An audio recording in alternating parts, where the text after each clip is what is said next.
Welcome back to our physics class. So today we are going to learn about the kinetic theory of matter. And in the last class I said that it is on the basis of this kinetic theory of matter that we are going to differentiate the solids, liquids and the gases. So in the last class we learned that the matter it is made up of some constituent particles, and the smallest unit of matter you term it as the molecules.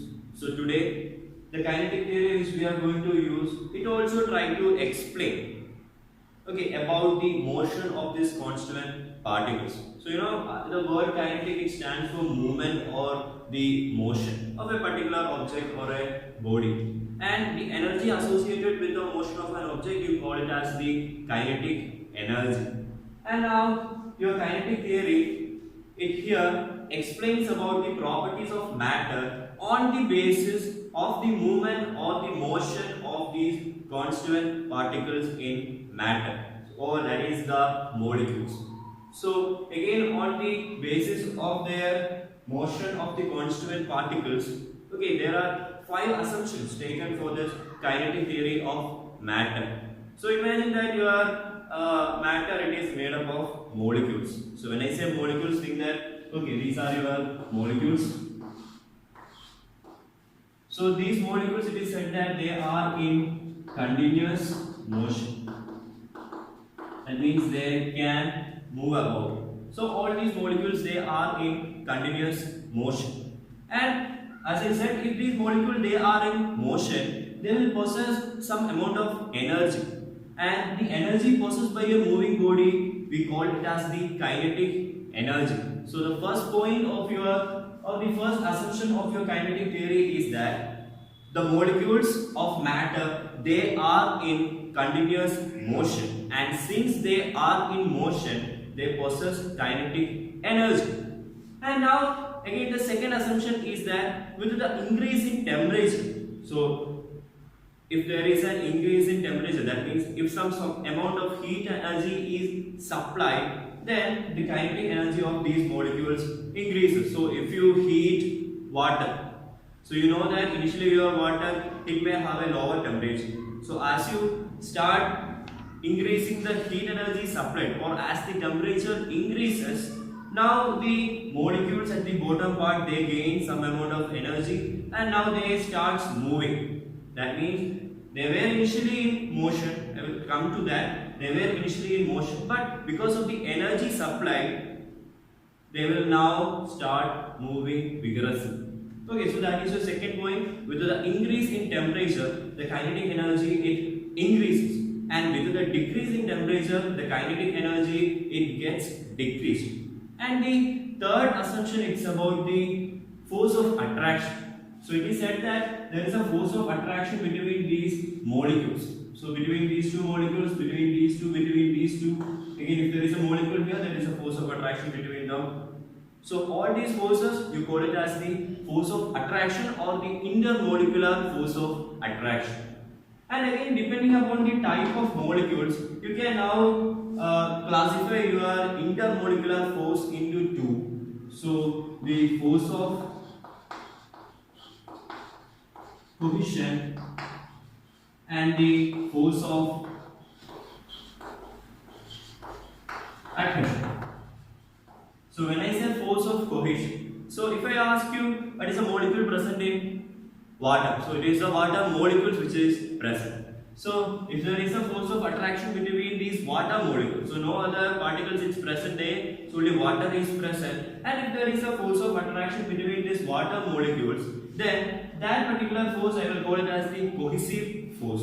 So if the force of attraction is between similar kind of molecule, the same kind of molecule, then I call it as the force of cohesion. And again, if the molecules are different, suppose I am writing with this chalk on this board. So when I write with chalk on this board, the chalk particles, they are getting attracted, or they are getting stick towards the board particle. So again, the particles involved are different, the chalk particle and the board particle. So the force of attraction between two different kind of molecule, you call it as the force of adhesion or the adhesive force. Last assumption, it is the intermolecular spaces. So the empty space between the molecules, you call it as the intermolecular spaces. And if the space that is very large, so if there is a large distance in between two molecules, then you know that the force of attraction between them will be lesser. And if the molecules they are closer, then the force of attraction will be larger. So depending upon the distance between two molecules, the intermolecular force of attraction, it either increases or it decreases. Now if I rewind, or if I just come back to all those assumptions which we studied just now. So the first one, it talks about the continuous motion of your molecules and hence the kinetic energy. And the second point, it talks about the increase of kinetic energy with the increase in temperature and vice versa. And the third point, it talks about the intermolecular force of attraction.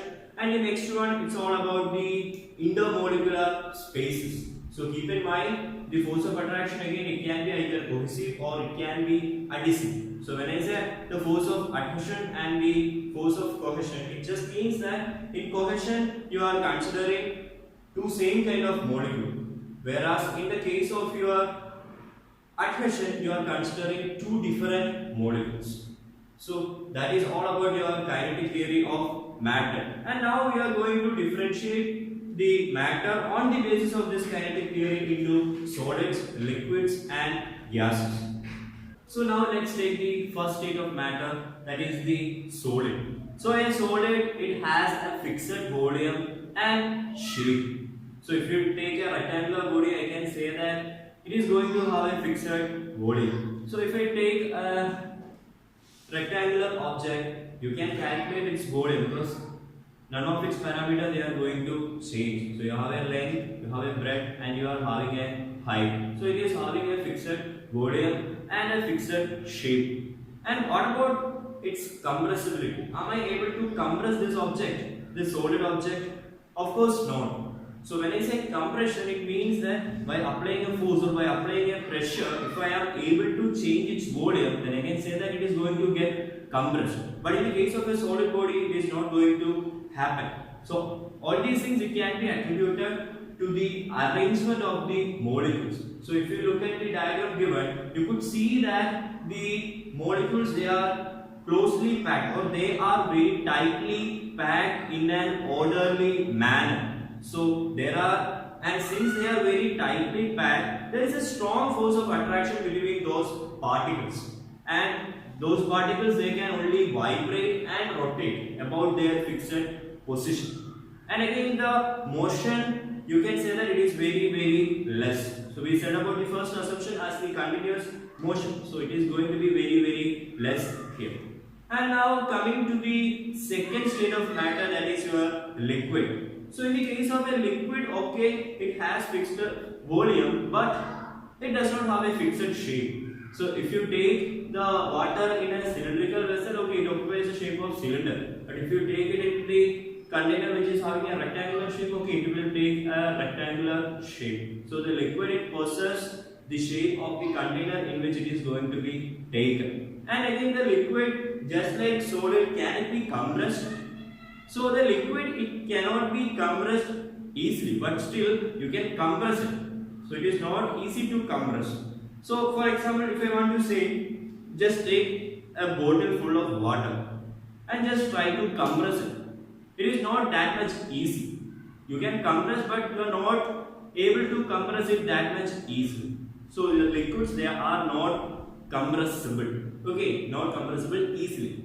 And now this can be attributed on the basis of the arrangement of the molecules.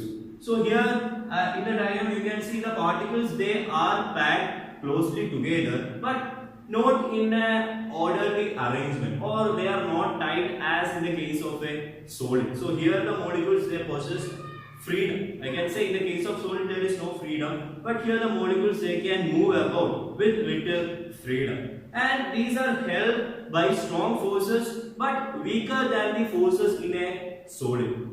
And the particles, they can vibrate, rotate and move through the liquid and they collide against each other. But in the case of solid, it is not possible. So here the possibility of colliding each other, it is present. So that is all about your liquid. And now coming to the third state of matter, that is the gas. So of course the gas do have a lot of freedom if I am considering the motion of the molecules. So a better example, if I open a perfume bottle in this room, so think that there is no air movement, so only the perfume molecules are going to move around. So if I open a perfume bottle here, a person at the end of this room, he can smell the perfume. So it is because the molecules, since they are having this freedom to move, they are moving from the place where the bottle was opened to the other end. So it tries to expand all over. So that is your gas molecule. And now the gas, I can say that it does not have a fixed shape or volume. And the gas can be compressed easily. So your compressed natural gas, right, the CNG, or take the case of a balloon which contains gas and try to compress it. Okay, you can compress it actually. So again, if you look at the diagram for the arrangement of these molecules, you could see that the particles are very far away from each other and is in a random motion. So they can move randomly. And again, force existing between the particles. So since the forces are weak, the molecules are free to move around. And now these particles, they can vibrate, rotate and move away freely. And the rate of collision, it is greater than the rate of collision in a liquid. So the freedom here, it is going to be very much, or it is very large. And now coming to again once again to solids, liquid and gas, I can say that the solids, they are very rigid. But in the case of gas as well as liquid, they can flow. So I can say that there is fluidity associated with this gas and liquid, and together we call them as the fluids. And your solids, they are rigid. So this is all for today. Thank you.